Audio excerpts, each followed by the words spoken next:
Welcome. My name is Ben Ogilvy, and I'll introduce myself properly in a minute. First, I want to introduce this video. This is a story about a revolution occurring in our congregations, the silver lining of the pandemic, the ability to serve in-person and remote participants simultaneously in worship and other church activities. This is a huge advance for accessibility, inclusion, and outreach, but only if remote participants feel included and valued. All advances hinge on that. And it doesn't happen effortlessly. This video is about the tremendous advantages of multi-platform ministry and what it takes to make it happen. But first, I have some questions for you. Have you had the opportunity to experience worship both in person and remotely at your own or another church? And if so, did you feel just as engaged when you were remote as when you were in person? If you felt less engaged when you were remote, can you put your finger on why? What was missing for you? Did it have to do with not being able to hear or see everything? Not being able to interact with in-person attendees? The language that was used? Or is it something else? What might have made you feel more included? And if you had felt truly included, what difference would that have made to your experience? Hi, as I mentioned before, I'm Ben Ogilvy. I also go by Beth, and either name is fine. I use she or they pronouns. I'm a light-skinned white woman with short salt and pepper hair, and I'm wearing a light blue-gray cardigan over a darker blue tunic. The wall behind me in my home office is a warm red. I'm a member of Star King UU Church in Hayward, California, on the unceded land of the Lishan Ohlone. Our church introduced Zoom inclusion to the wider UU community with a workshop video at GA in 2023. After GA, we hosted a discussion of Zoom inclusion attended by UUs from all over the country. This was the start of a community and a movement. Please join us. More on this at the end. One reason I created this video is that there's a common belief in brick and mortar churches that the in-person worship experience is innately superior to the remote one, that this is just a fact of life, and because of this, people who choose to attend remotely instead of coming in person are intentionally choosing a second-rate experience. If they wanted a better experience, they would come in person. At the same time, we all know people who can't come in person because of health or distance or other life circumstances, and they are not choosing to be remote. This includes some of our most vulnerable members. If you could give these folks a first-rate worship experience, wouldn't you do that as a gift of love, as ministry? That's what this video is about. Perhaps you've heard about Zoom inclusion, remote inclusion, multi-platform ministry, and thought it was just about worship tech, more cameras and more microphones. And you may have thought, sure, we should do that. It just is not my top priority right now. And technology is a part of it because this amazing video conferencing technology is what has made meaningful multi-platform experiences possible. But the heart and soul of multi-platform ministry is not technology, it's community. It's making sure that all our people feel included and loved. One group of participants gets excluded pretty often, and that's the remote ones. So the work of multi-platform ministry centers on them. That's why the goal of multi-platform ministry is the loving inclusion of remote participants in all church activities. The loving inclusion of remote participants in all church activities. Community, ministry, accessibility, love, loving inclusion. Now, maybe you're thinking, we're already into all that, so why would we need a workshop? The answer is that inclusion, like love, is only meaningful in action and only if those actions land in a way that feels inclusive and loving to the recipient. Everything we do or say sends signals that either draw people in or push them out. This workshop will help you recognize the kinds of signals that tell remote participants that they matter or that they don't matter, and how to send more of the good signals and less of the negative ones. It will give you keys to the loving inclusion of remote participants in all that we do. We will also share some of the inspiring ways multi-platform ministry expands and deepens our ministries. Dr. Melissa James offers a UUA congregational life staffer's view of how it can unlock the power and potential of our faith movement. And a retired UU minister, the Reverend Makana Morris, shares her vision of how churches like hers, the UU congregation of Lynchburg, Virginia, churches that are islands of liberal religion in a sea of conservatism, can extend their radius of love and support to people who are too far away to come in person every week, but close enough for support, activism, and prophetic witness. Multi-platform ministry, like anything of substance, can be viewed through more than one lens, and all of these are important. We can view it from the headspace of technology, of cameras and microphones and screen shares, but first we need to be in the heart space of ministry and community. Remote participants are precious, and caring for them is ministry. We can view it through the lens of equity of two groups, in-person attendees and remote attendees, a privileged group and a marginalized group. What we learn about overcoming this inequity has valuable lessons for our other justice work. We can view it through the lens of accessibility, of doors opening that have never been opened before, of making it possible for more people to participate fully. And we can view it through the lens of possibility, of connection and outreach and social justice, and an expansive future for our churches and our faith. The remote experience will never be exactly the same as the in-person one, but it can still be warmly welcoming, deeply engaging, and spiritually uplifting. Together, we can do this.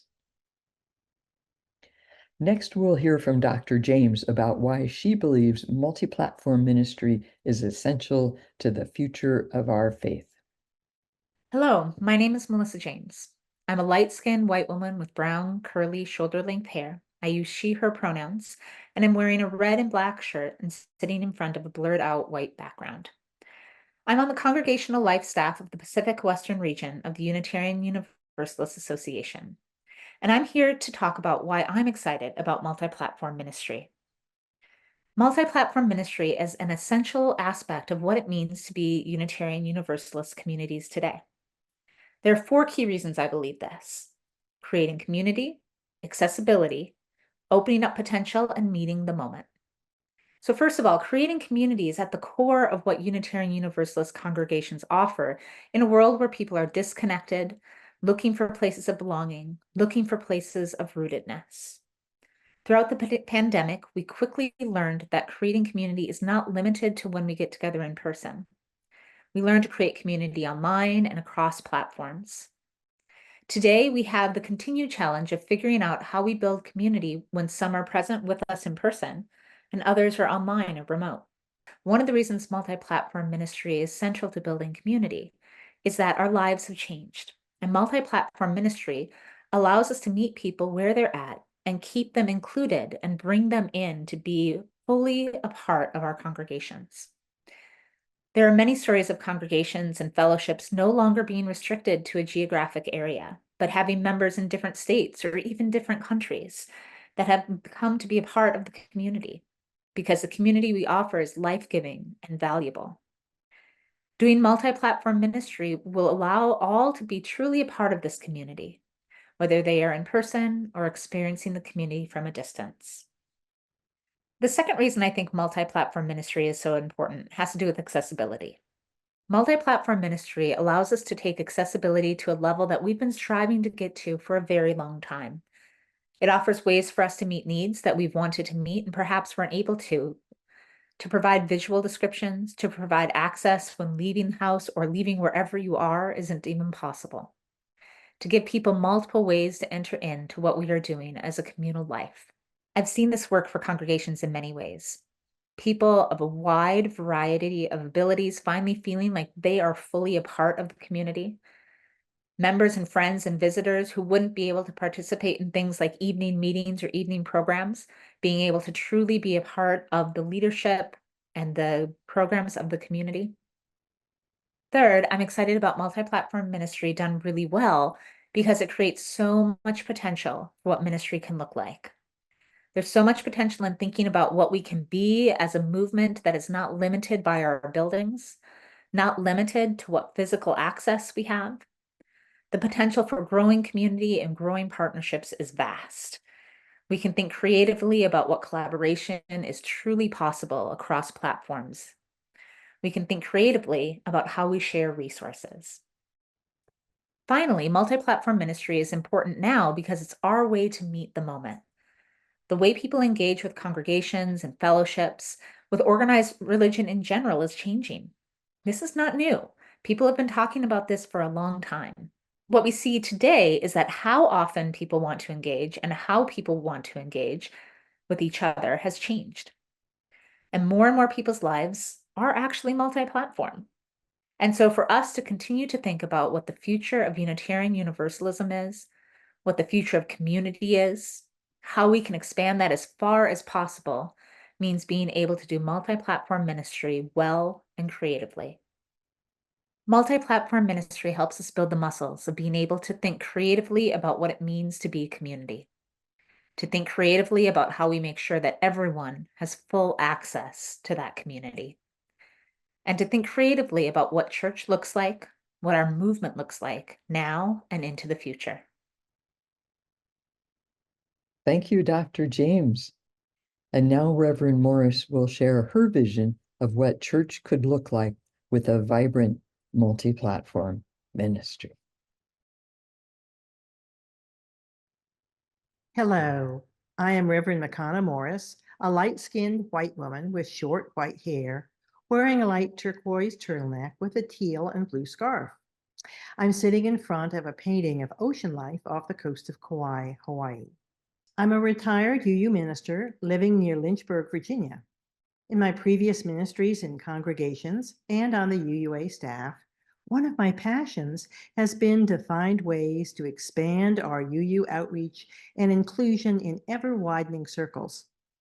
I believe that multi-platform ministry offers us amazing potential for such outreach and inclusion. In retirement, my husband and I are members of the UU congregation of Lynchburg, Virginia, a small yet vibrant congregation which for over 100 years has offered a liberal, progressive message in a very conservative area. Like many other small UU congregations, the next nearest UU congregation is at least an hour and a half away. We are an island of liberal religious thought, and there are many folks living just beyond a reasonable weekly driving radius who are seeking for a religious community like ours. Current surveys of religious beliefs and trends tell us that there are many folks across the country who consider themselves to be spiritual but not religious, who pursue their faith journey using a variety of sacred and philosophic sources and disciplines, and who are wary of traditional churches. They are people who want to find ways to live out their progressive values. Many come from oppressed and marginalized groups. They are looking for an open and supportive community. They are looking for us. My vision about the possibilities of multiform ministry have several different aspects. First, there's outreach and connection. In my vision, we would find these folks and let them know we are here, and they would join us online. They would come to us on Sunday for Sunday services and Sunday online coffee hour. They would join online in classes and groups, movie nights, fun and fellowship times, book discussions, and committee meetings. And occasionally, they might come in person, and we would welcome them with joy. They might make the long trip once or twice a year, and when they did, we would give them a special welcome. We would reach out especially to members of marginalized or oppressed communities, both within our local area as well as our Zoom inclusive area. People who desperately need our voices and support for situations that occur daily in their communities. We would have quick response strategies that take us to where they are at the time of social justice crisis to support them as fellow members and friends of our congregation. In-person and online members and friends would come to know, feel, sense, and believe that we are one religious community. We believe in the power of our UU love and our ability to create new forms of religious community in these challenging times. I deeply believe that multi-platform ministry is a doorway to an exciting and expanded UU future. Thank you, Reverend Morris. Now I'm going to introduce some technical terms that we use in our church. Zoomies and roomies. You can figure out what they mean. I realize Zoom is not universal, but these terms are handy, so I'm going to stick with them. Earlier, I said that all the advantages of multi-platform ministry hinge on remote participants feeling included and valued. This is the starting point for everything else. There are things we do that create community, that foster inclusion, and things we do often unconsciously and unintentionally that undermine community, that push people away. That's what this section is about. Now, what I just said as a general statement, I think is correct. There are things we all do, consciously or unconsciously, that draw people in or push them away. In this particular context, however, of multi-platform worship and other multi-platform events, the things that roomies do to foster inclusion or not have a much greater impact than anything Zoomies can do. Zoomies have the power to disrupt, but not to create. In most multi-platform setups, I believe roomies are the primary ones creating the experience for everyone. This is a generalization. I'm sure there are exceptions, but let's go with the generalization.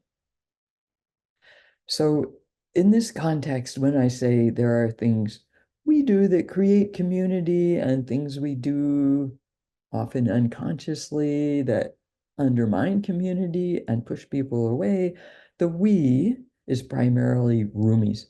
I am speaking as a roomie to roomies. There are 2 points I want to make about this. One is that when there's a dominant group and a marginalized group, members of the dominant group have extra work to do together. It's like white people's work, in which white allies work with other white people to increase their understanding, compassion, and commitment to anti-racism work. In this segment, I am speaking as a roomie primarily to other roomies for the purpose of encouraging roomie leaders to use their power for multi-platform ministry. So when I say we for the next few minutes, I mean roomies. If you are a regular Zoomie, I apologize to you for this exclusion. It is in service of this work I hope we can do together.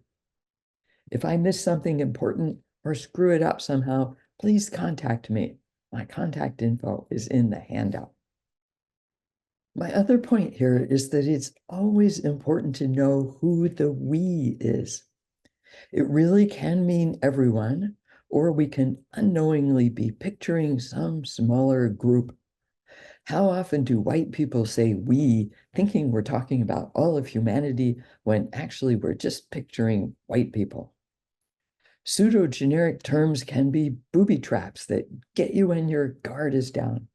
When I was a teenager, I read in a book that the basic needs of man were clothing, food, shelter, and access to females. When you think you're included and suddenly you're not, it's jarring. It's painful. I believe there are 5 key facets to embodying multi-platform ministry. I'll go into each one separately, but here's the list. 1, being clear about the why and deciding it's worth some effort. Why does multi-platform ministry matter? Why is it worth doing? We'll talk more about this in a minute. 2, understanding micro-signaling, ways we consciously or unconsciously signal inclusion or exclusion, ways we create community with one hand and unconsciously sabotage it with the other. 3, forming a team, an inclusive team, roomies and zoomies, worship leaders and tech people. 4, making incremental improvements and relishing the difference that even small changes can make. And 5, working on the long game, the cultural and institutional changes, and keeping at it. The first key of multi-platform ministry is being clear about the why and deciding it's worth some effort. Why does multi-platform ministry matter? Why is it worth doing? These are questions for you to consider for yourself and as a congregation. Why is the loving inclusion of all participants important to you? If you didn't believe this was important, I'm guessing you wouldn't still be watching. So please stop the video for a minute and ask yourself why loving inclusion matters to you. Then ask yourself whether it's worth some extra effort to bring in the folks who have not been lovingly included.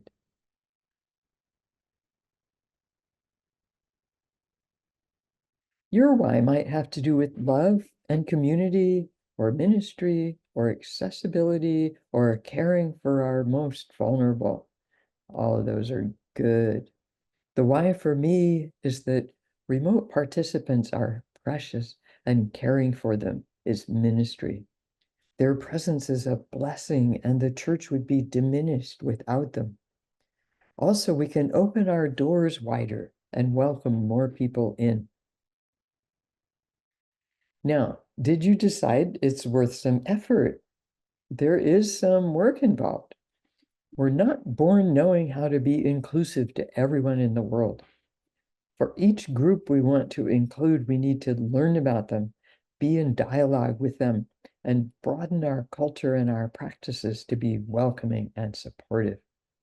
That takes some effort. Fortunately, we don't have to do it all at once.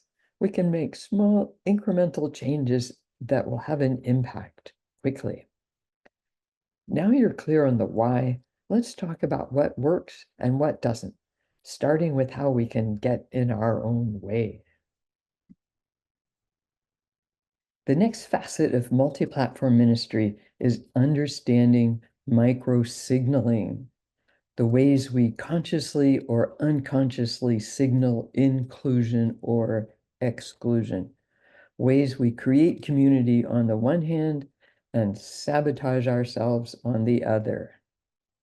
Micro signals are little messages we send, often unconscious, unintended and hidden, at least from us. They're the little messages you get when you read between the lines. Negative microsignals are sometimes called microaggressions, but we prefer the term microsignals partly because it doesn't get people's backs up, but mostly because it includes positive signals as well as negative ones. A study of microaggressions is unrelentingly negative. It's about what we're doing wrong and how to do it wrong less. Suppose you became so enlightened that you never did another microaggression. Would that make people feel included? I don't think so. Positive signals are at least as important as negative ones, and let's give ourselves credit for them. Positive signals are important because they are life-affirming. They signal belonging. They tell us we have a place in the world where we matter. They are gifts of love and respect and appreciation that we give one another. They range from small individual gestures like a smile and a happy greeting to communal gestures like a Black Lives Matter sign, a progressive pride flag, or a wheelchair ramp.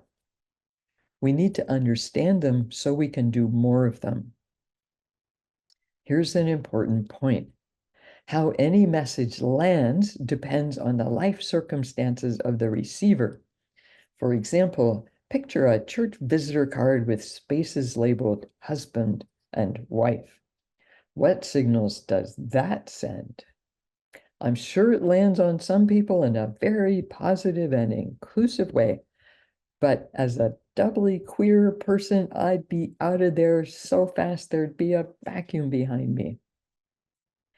Every demographic group is affected by a unique set of signals, positive and negative.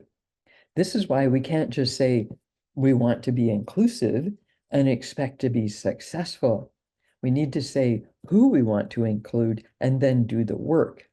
If we aren't in a particular group, we might have no idea what signals are meaningful to that group. If we want people in a particular group to feel welcome and included, we have to educate ourselves about what matters to them. We have to be in dialogue with and partner with group members about it, and we have to change ourselves and our culture to send messages of welcome and inclusion and not the opposite.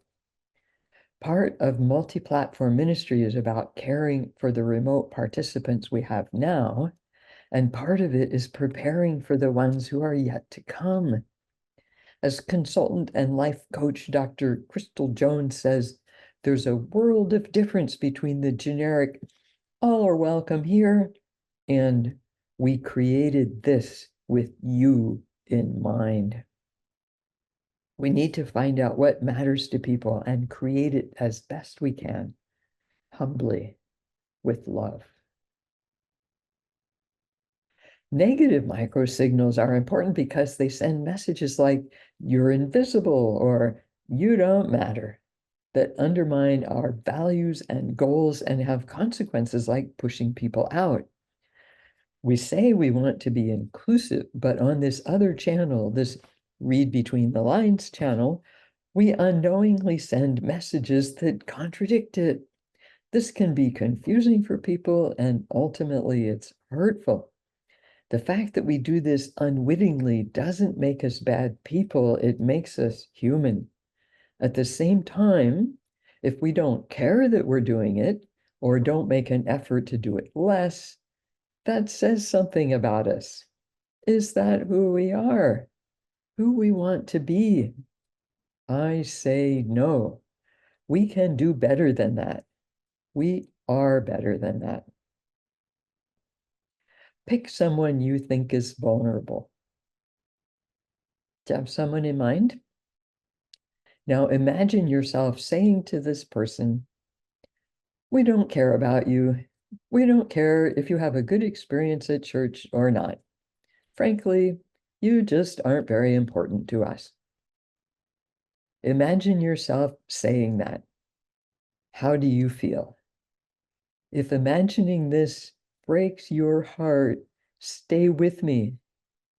Because here's the thing, If we roomies don't pay attention to the details of multi-platform worship, to the unconscious negative microsignals we're sending, then we are almost certainly sending messages just like these. Not consciously, absolutely not intentionally, but we're doing it nonetheless. Every time a roomie says something a mic doesn't pick up, or something happens off camera, or we use exclusively roomie-centric language, we are sending little messages to our Zoomies, and over time, these messages add up. If these things just happen once in a while, it wouldn't be a big deal. And if we're intentionally sending lots of positive messages as well, then there's room to screw up and still create loving inclusion. But if roomie-centric things happen repeatedly in a service without any compensating inclusions, it's not good. Zoomies don't necessarily register this consciously. They might or they might not. This is how Stephanie Smith described it. The feeling of not being included hurts. It's so painful, but it can also be subtle. Like it had not occurred to me to call up somebody at the church and say, I feel left out or something like that. It just you just sort of start to feel like, well, there's just nothing here for me. I'm just not, I'm kind of shrink and go someplace where you don't feel like that. And it's not a good feeling, but I think in my own case, I wasn't conscious that it was happening in such a way that I would have spoken up and tried to do something. It just was better when somebody did something. It started to feel better. And I realized, oh my gosh, this is really, really, really important. So thank you. Yes, we appreciate that greatly. Here are some common negative microsignals in multi-platform worship. Words not picked up by a microphone. Speakers or actions not picked up by a camera. Roomie-centric directions like turn to your neighbor and do something. Roomie-centric language, which can happen even during attempts to be inclusive, like now we're going to greet our remote participants. Here's that we again. We roomies are going to greet you people over there. The good news is all of these things are avoidable. Let's talk about how. The third facet of multi-platform ministry is forming a team, an inclusive team with roomies and Zoomies. I've talked with Zoomies who are struggling alone, trying to change their church culture, and they need roomie allies. I've also seen roomies blasting ahead, making changes without any Zoomie input. Liberation comes from working together. Your team will also be much more successful if you include one or more representatives from the worship team and the tech team. The fourth facet of multi-platform ministry is making incremental changes and relishing the difference you're making. Once you have your team together, you can start creating more good vibes and fewer bad ones. All the changes we're talking about require either cultural changes or technology changes or both, so they'll need to be negotiated with someone or some group. Having representatives of key groups on your team will make this much easier. Enlist your minister's support as early as you can. If you are a minister watching this, please support this initiative. For changes you can make, we've shared a lot of ideas in last year's video: a Zoom transformation, build community, practice inclusion. It's still available, and if you haven't seen it already, we encourage you to watch it. The link is in the handout. Here are a few ideas from that video. 1, commit to saying every word into a microphone.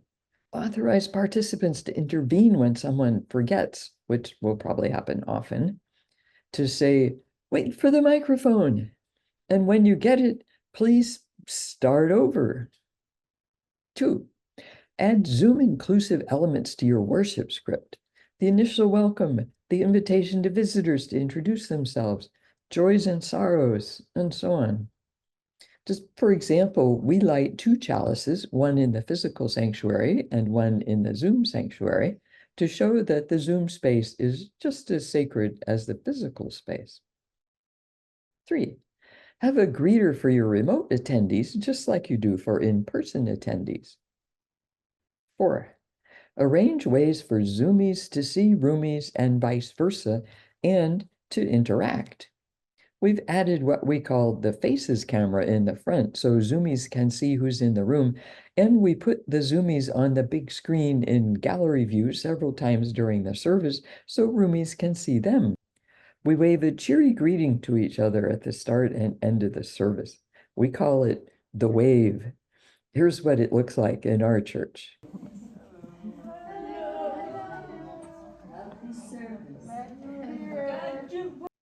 And our mobile Zoom station allows Roomies and Zoomies to interact after the service and during meetings. Hi. Hi, Stephanie. Hi. How's Frank? He's a he's trying to route himself to get down here and say hello. The 5th facet of multi-platform ministry is working on the long game and keeping at it.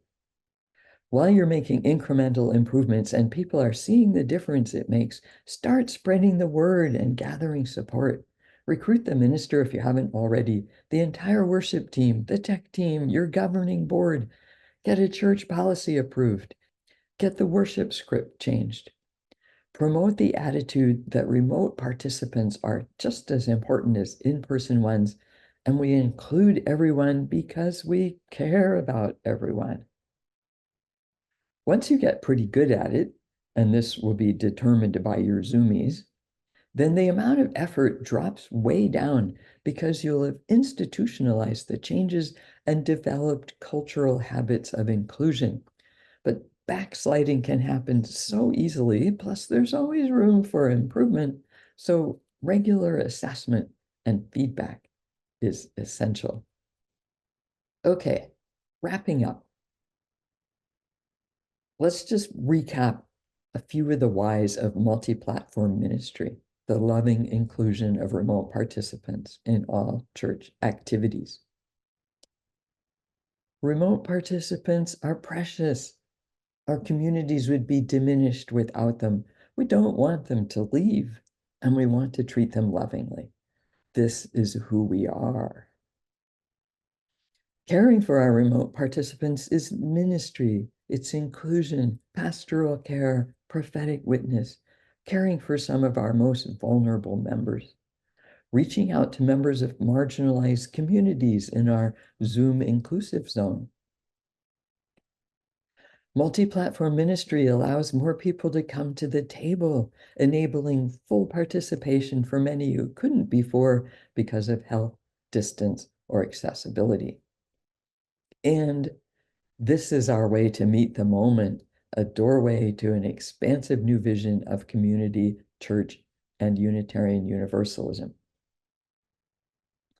The hows of multi-platform ministry include creating an inclusive team, getting started with incremental changes, appreciating the changes, and making steady progress on the long-term cultural and institutional changes. If you have been moved by this video, and I hope you have, here are some things you can do.